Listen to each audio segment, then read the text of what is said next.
In a story that seems almost too horrifying to believe, the life of 39-year-old Cathy Griffith came to a tragic end at the hands of her own son, 17-year-old Collin Griffith.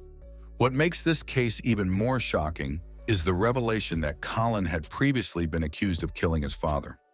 This is a tale of a young man whose actions have left a trail of devastation, raising questions about mental health, parental instincts, and the justice system. A mother's pride and a son's dissent. Cathy Griffith was a proud mother. Just last month, she took to Instagram to celebrate her son's achievements. Collin, a bright and ambitious teenager, had already earned 18 college credits and was set to start college early. Cathy shared photos of her son, beaming with pride, and even gifted him a new car for his graduation. On the surface, their lives seemed idyllic, but beneath a happy facade, a storm was brewing. The night of the murder, on September 8, 2024, in Polk County, Florida, authorities received a chilling 911 call from Collin. He claimed that he and his mother had been in a long, heated argument, and during the altercation, she had fallen on a knife and was bleeding from the neck. When deputies arrived at the scene, they found Cathy Griffith dead, with a 12-inch knife protruding from her neck.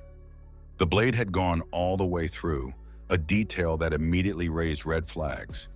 Sheriff Grady Judd, who led the investigation, described the scene as gruesome and unbelievable.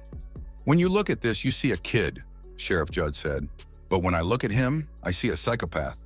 Collin, calm and collected, met the deputies outside the house, showing no emotion or urgency to save his mother.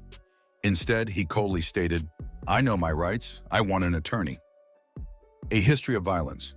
This wasn't Collin's first brush with violence. In February 2023, just over a year before his mother's death, Collin had been charged with the murder of his father, Charles Griffith, in Lincoln County, Oklahoma. Collin claimed self-defense, alleging that his father had pulled a knife on him. He shot his father once in the chest and once in the head. Despite the severity of the crime, charges were dropped less than a month later when investigators couldn't disprove Collin's claim of self-defense. After his release, Collin moved to Florida to live with his mother. But the peace was short-lived. In September 2023, just 6 months after relocating, Collin was placed under the Baker Act, a 72-hour involuntary hold for mental health evaluation, after threatening to kill himself or his mother. Despite this alarming behavior, he was released after the hold expired. Escalating tensions. The situation continued to deteriorate. In November 2023, Collin was arrested for domestic violence after attacking his mother during an argument over video game privileges. According to reports, he pushed her to the ground and stomped on her. His grandmother, who witnessed the incident, refuted Collin's claim of self-defense, stating that Cathy had simply been disciplining him for failing to complete chores. By February 2024, tensions had escalated further. Collin fled to his grandmother's house in Polk County after another argument with his mother.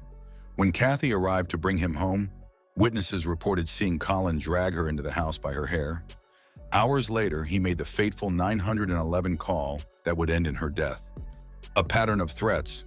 What makes this case even more disturbing is the pattern of threats Collin made against his mother. During his Baker Act hospitalization in September 2023, he explicitly stated, "I'll kill myself or I'll kill my mother by shooting or stabbing her." Despite this, he was released and reunited with his mother, only to threaten her again in February 2024, saying, "I'll use any force necessary to avoid going home, including killing my mother." The aftermath.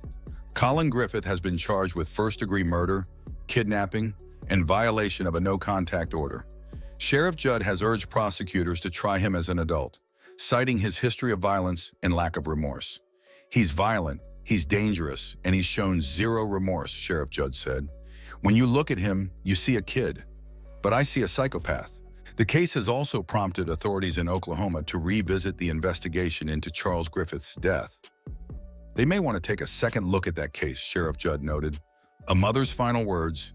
In a haunting twist, Cathy Griffith's final Instagram post, shared just a day before her death, read, "That old familiar body ache, the snaps from the same little breaks in your soul. You know when it's time to go. Sometimes giving up is the strong thing."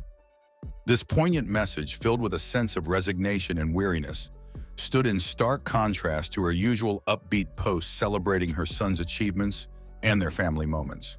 While it's unclear whether the post was directly related to her son or the struggles she faced, it undeniably hinted at the turmoil and pain she may have been enduring beneath the surface.